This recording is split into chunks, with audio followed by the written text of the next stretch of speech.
This Tanach video is sponsored by Nathan Kirsch in loving memory of his parents, Rachel Bat Mordechai and Yehuda Pesach ben Naftali Cohen.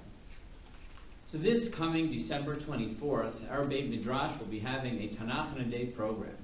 We'll be spending the day exploring the books of Tanach, trying to familiarize ourselves with the basic themes and basic values that emerge from each of the books in Tanach. Now, because most of us are familiar with the stories of Chumash, the majority of our day will be devoted to the stories in Nevi'im and Ktuvim. And for Chumash, we will devote only an hour shir at the beginning. While most of us know the stories of Chumash, and we've started reading it again only 2 weeks ago, we tend to think of the Parshiot as individual units, because that's we read them each week. We focus on a Parsha and the stories within that Parsha. But because of the way we read it, we often forget or often overlook the fact that Torah isn't divided just into Parshiot, but it's divided into Chumashim. It's divided into 5 books. And each book has a theme that runs through the book, a spine that ties the book together and really gives it an overarching idea, an overarching theme that adds meaning to our experience as Jews. And trying to understand those themes is important if we want to have an overarching vision of what Judaism is all about.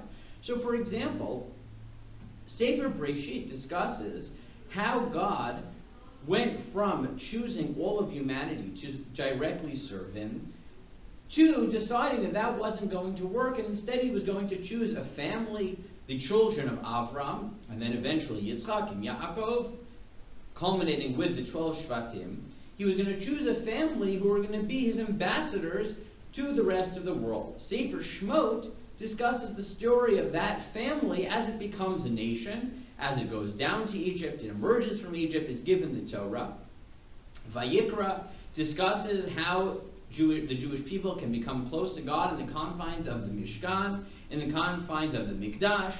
Sefer Bamidbar discusses how God expresses His closeness to the Jewish people in everyday life as they travel. And each book really has a theme. And trying to understand those themes, and not just those themes, but the relationship between the different books is critical. So, for example, as we mentioned, Sefer Breshit discusses God's original plan for the world, where He was going to directly interact with humanity as a whole without any chosen family or chosen people. Sefer Shmot tells the story of His chosen people. The question then becomes, okay, well, what's the relationship between Breshit and Shmot? And Rabbi Chaim Angel notes that you could take this in 2 very different ways. One could say that God's original plan for humanity was that He would have all of humanity serve Him, but then God gave up on that plan entirely and decided to devote His energy to developing a nation who would serve Him.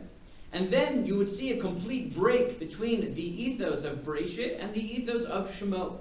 Alternatively, one could say no, that the goal of Breshit and Shemot are the same, namely that all of humanity should serve God. The question isn't a question of goal, the question is one of method, of means. In Breshit, God originally wanted to directly have all of humanity serve Him without any intermediary, without any ambassador, without any teachers. And then he came to the conclusion, after some failed attempts, so to speak, that He needed to have a nation who would teach the rest of the world. And therefore He chose a nation of teachers, Bnei Yisrael, who would impart His message to humanity. But the goal was still the same, that eventually all of humanity would come to serve Him. And we find many indications in Navi that that is God's vision for the Messianic era, that all of humanity will serve Him.